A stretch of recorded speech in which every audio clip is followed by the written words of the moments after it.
কিছু সমস্যা থাকতে পারে যার জন্য তার সিম্পটম হিসেবে আমরা টায়ার্ডনেস বা লো এনার্জি ফিল করতে পারি। প্রথমেই হচ্ছে অ্যানিমিয়া। কারোর যদি শরীরে রক্তাল্পতা থাকে, রক্ত কম থাকে, হিমোগ্লোবিন কম থাকে, তাহলে কিন্তু তার সিম্পটম হিসেবে তার ফ্যাটিগ বা ল্যাক অফ এনার্জি দেখা দেবে। ২ নম্বর হচ্ছে কি আর্থ্রাইটিস। যাদের বাত রয়েছে। আর্থ্রাইটিস কি হয়? Joint problem. এতে কি হয়? আর্থ্রাইটিস বা জয়েন্ট প্রবলেম এটা হচ্ছে আমাদের শরীরে ইনফ্ল্যামেশন কে বাড়িয়ে দেয়। আপনার সারা শরীরে লো লেভেল অফ ইনফ্ল্যামেশন চলতেই থাকে। যার জন্য কি হয়?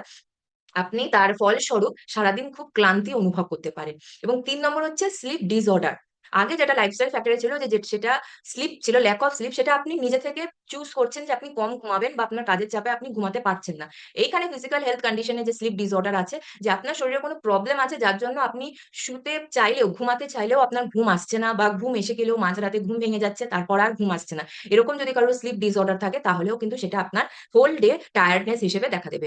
নেক্সট হচ্ছে কি থাইরয়েডের প্রবলেম। কারোর যদি হাইপোথাইরয়েডিজম বা হাইপারথাইরয়েডিজম যেটাই থাকুক না কেন, সেটা কিন্তু তার ফলস্বরূপ আপনার ল্যাক অফ এনার্জি বা ফ্যাটিগ দেখা দিবে। কারণ থাইরয়েড আমাদের হোল বডির মেটাবলিজমকে আ দেখে, মেটাবলিজমকে ঠিক রাখে। তো থাইরয়েডে যখন কোনো প্রবলেম আসে, আমাদের বডির মেটাবলিজম তাতে এফেক্টেড হয়, এবং বডির মেটাবলিজম এফেক্টেড হলে আমাদের শরীরে এনার্জি ঘাটতি পড়ে। এবং কিছু, কিছু অটো ইমিউন ডিজিজ রয়েছে, ডিসঅর্ডার রয়েছে, তার জন্যও আপনি সারাদিন ফ্যাটিগ বা ল্যাক অফ এনার্জি মনে হতে পারে। এবং নেক্সট হচ্ছে কার্ডিয়াক ডিজিজ।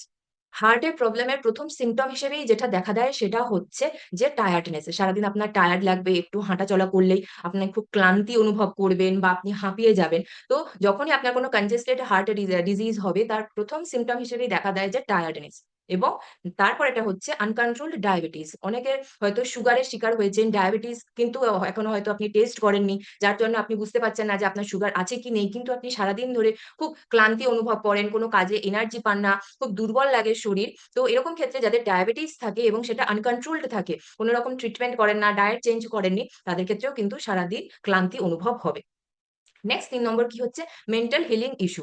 যাদের কোন রকম কোনো মানসিক সমস্যা রয়েছে, অ্যাংজাইটি ডিসঅর্ডার রয়েছে, ডিপ্রেশন রয়েছে, এই যাদের এই প্রবলেম গুলো রয়েছে, শরীরে কিন্তু ১ম এই সেটা ধরা পড়ে হচ্ছে ক্লান্তি হিসেবে।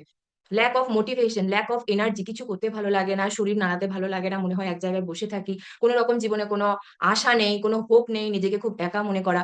তো এরকম যখন মেন্টাল প্রবলেম কিছু থাকে, সেটাও কিন্তু আপনাকে দেখতে হবে যে এরকম কোনো সমস্যার মধ্যে দিয়ে আপনি যাচ্ছেন।